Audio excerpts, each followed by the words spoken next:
quality පොරක් වෙන්න. quality පොරක් වුණොත් පමණයි අර brand කියන එක ඔයාලට build කරගන්න පුළුවන්. brand එක build වුණාට පස්සේ ඔයාලට life එකේ successful වෙන එක මහා ලොකු දෙයක් නෙමෙයි.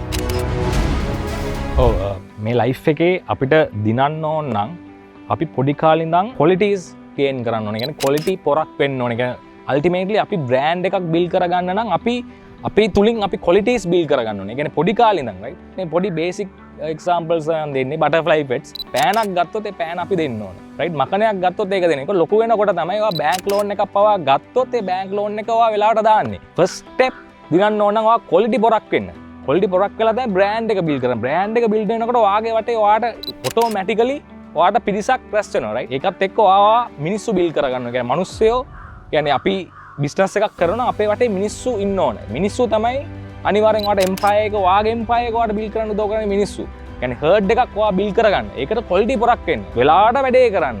ඒ වෙලාවට date එකක් කිව්වොත් මේ වෙලාවට මම මේ වෙලාවට ඔයාට දෙනවා. මේ සල්ලි ගත්තොත් ඒක වෙලාවට දෙනවා. ඒ quality පොරක් වෙන්න.